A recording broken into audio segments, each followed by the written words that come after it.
Hey everybody, it's Ali Edwards, and welcome back to December Daily 2024. Today I'm working on story number 13. Story number 12 was my story about Betty through the year, Betty through 2024. So I'm going to work on the back side of this one. The next story, story 13, is going to be this one that I started during, I think, prep day too, where it's got a bunch of these little ornaments, and I'm going to be layering them on top of each other with details about each person in our family. This one's going to take me a little bit more time, and tomorrow, which is Sunday, tomorrow Anna has her first out-of-town volleyball tournament for her club season, so I'm going to be gone all day tomorrow, so probably not going to share tomorrow, most likely Monday, Tuesday at the latest, depending on what other things are happening around here. So we're kind of entering the time where I might not have a new one every day, but I will continue to work on it as time and space allows as we get closer to the holidays. So story for today, again, 13, right? I got to make sure of that. I took a selfie photo of Aaron and I the other night when we were working on figuring out what we're doing for everybody for Christmas. And so we had our little family meeting in the living room. We sat together. We had a list. We looked on the phone. We did all that.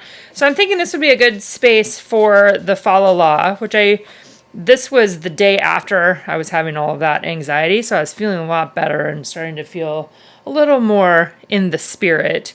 So I am going to play around with this. I have a couple ideas. One of them is I'm thinking of stitching this or running this through my sewing machine, maybe with a couple different colors of stitching. Like that kind of sounds fun, adding a little like festive fun in there.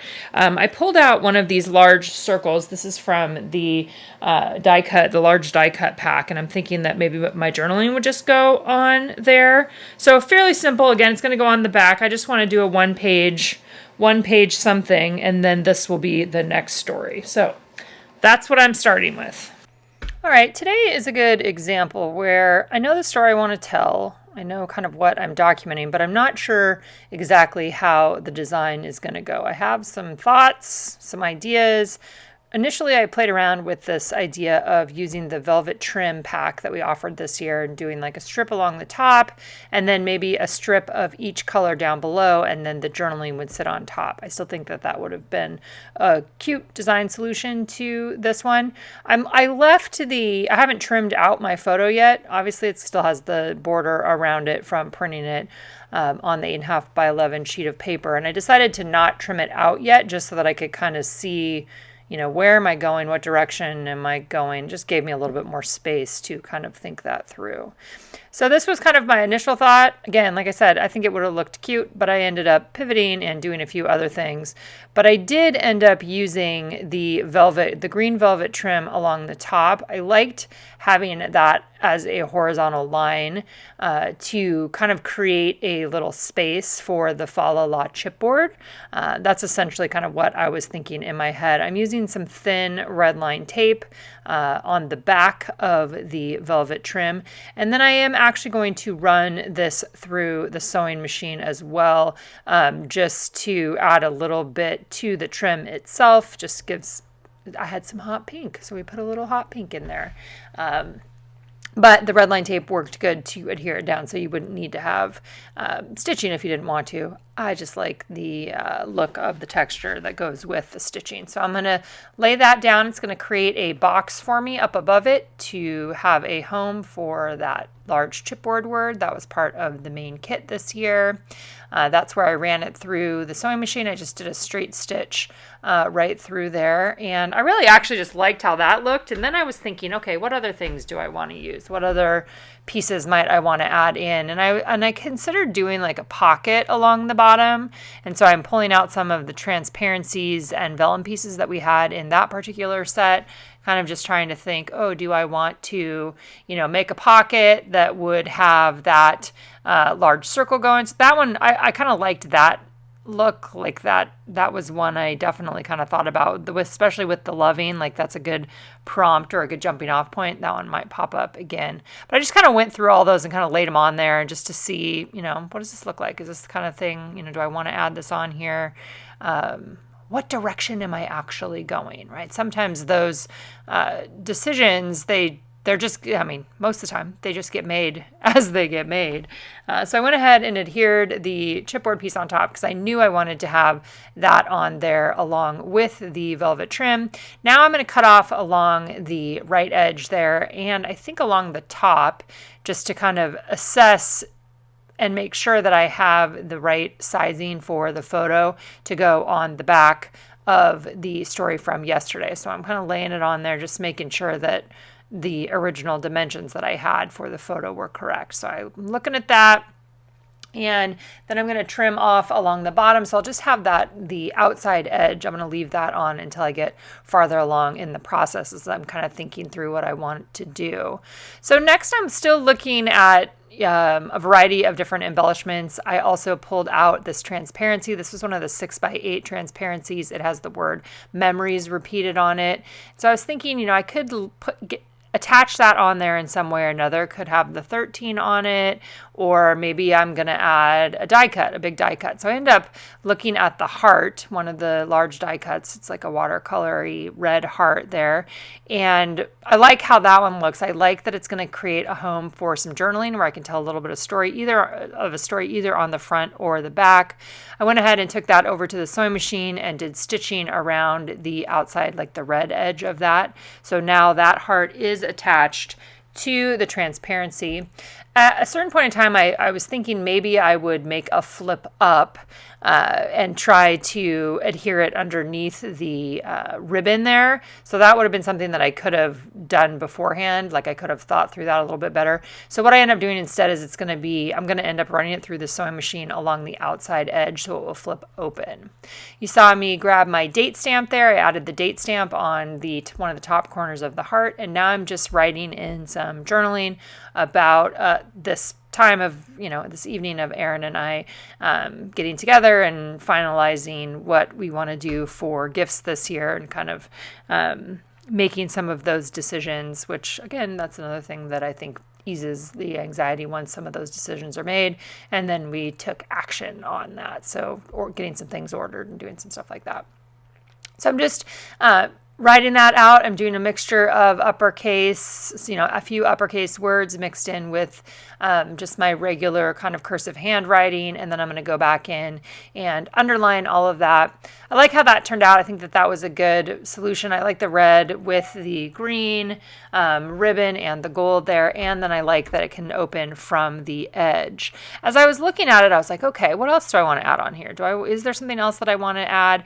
And I really liked when I did the embroidery floss the other day on those 2x2s, whichever story that was. So I decided that maybe I'll do some more of those kind of star-based, it's like an asterisk kind of shape. And I'm going to do the same thing as I did before, except that this is going to be on transparency. So it's a little bit different. I had to think about it in a little bit of a different way. So I'm going to pull the Fall a Lot out because I only want these stars to be on the transparency. So I'm going to use my paper piercer again. I'm going to punch a hole in the middle, and then I'm going to do them on 4 corners and then 4 additional dots in between those. So I kind of think of it like a clock. With this one, I like to come up from the bottom on one of the outside ones, and then you go back down through the middle and repeat that going around each one of the spots there. In this case, I definitely liked starting in a location that was behind the heart, and then I'm just going to keep going around.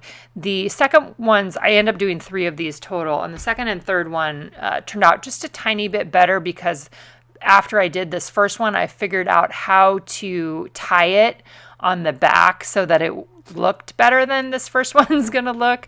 When you're doing embroidery on transparency, you're going to be able to see everything on the other side too, right? Or that's coming up through the back. And so I tried to tie it in a way, in just a second here, I'm obviously still making the shape itself on there.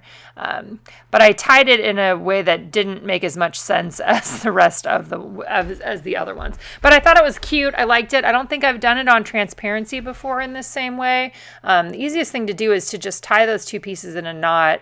What I ended up doing was on the other two, I'm going to do one in red and one in cream. On those ones, I left a little bit of a longer tail when I did the initial knot so that I would have more to work with for the knot at the end. And I think you'll be able to see that a little bit better on one of these. So now I'm deciding what other colors did I want to do. And initially I was thinking, oh, maybe I'll do some bright, fun colors. But I end up with a green, a red, and a cream. And in the end, I thought that was a good decision. I liked how that ends up looking. So this is an embroidery floss box that I got off Amazon. I've had a variety of different ones over the years. This one I liked that the floss is all already rolled onto those. The box is easy. It came with some needles. Just it was a good box. So I've linked that for you guys below if this is something that you're interested in adding to your own tools. It's just a fun way to add pops of color. So I'm doing the same thing again. I just picked kind of a location near the bottom of the heart, still over on the side. Again, I'm going to start with coming up from the back of the paper heart, and then I'm going down through the middle, and then I just go around in a circle until I have made this little star shape. So going with the red here, and then the cream will be next. All right, and there is that one. So here's where you can see where what I'm going to do essentially is tie the longer tail that I had plus the longer, I just used longer thread. That worked better. And then I'm tying the knot so that it ends up being kind of right in the middle of the shape.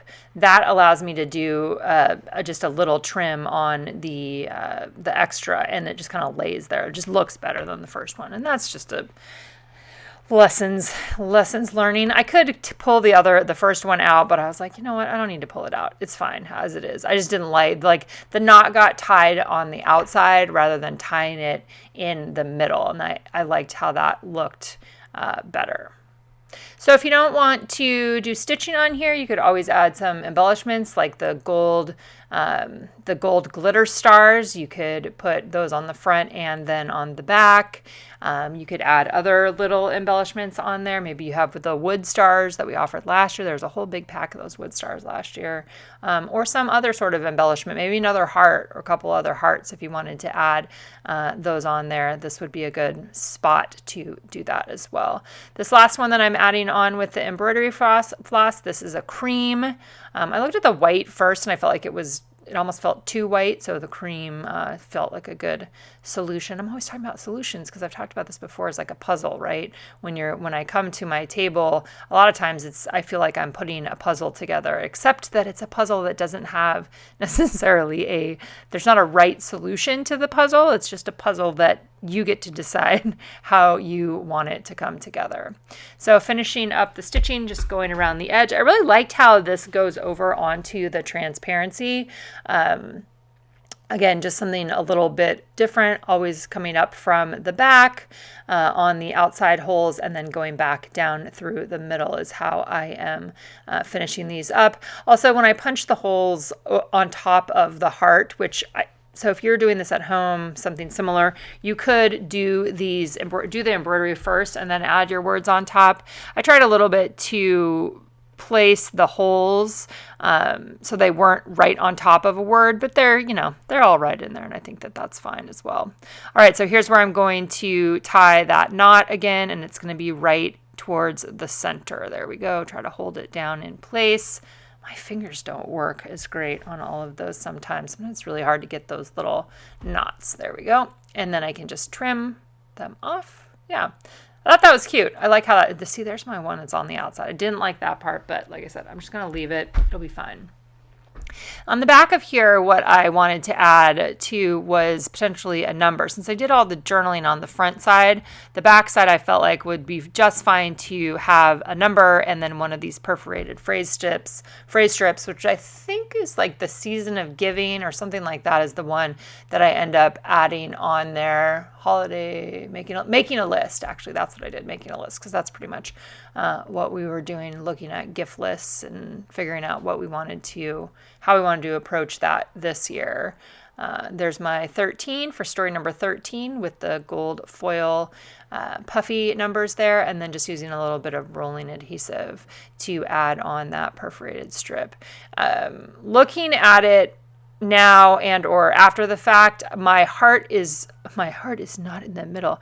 I felt it could have been moved over just a little bit, but these are the things that, like, at the end, it's once you make those cuts, there's not a lot you can do about it. So if I was redoing the whole thing, I would move my heart over a little bit to the right, just so it's a little bit more in the center of the photo. But that's where, so what I did, I used that blue tape to hold it in place, hold the transparency on top of the photo while I took it over to my sewing machine and just did a stitch. I had white thread on there by this time. White stitch down that outside edge to make it so that the transparency would fold open out towards the outside edge.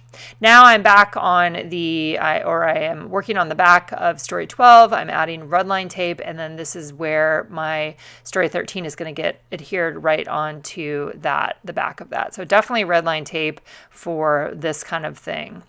I really like this kind of paper crafting. Like, I really like the building of it, and I like working front to back, right, and doing some of the adding things onto the back and the stitching and the flipping, having things that flip open, and it just feels really fun. It's just and I love having photos as a base too, so that's always going to be something that I personally enjoy. So here's a look at it at the end. We've got the fa la la, the heart, the transparency that opens up to show our photo, some fun stitching on there. Loved it. All right, so just a reminder, I probably won't be on here tomorrow, so hopefully sometime on Monday, might be Tuesday morning, but I will be back soon with some more stories. I also added a little half circle punch there just for your finger, just to give it a little finger spot. All right, guys, see you soon.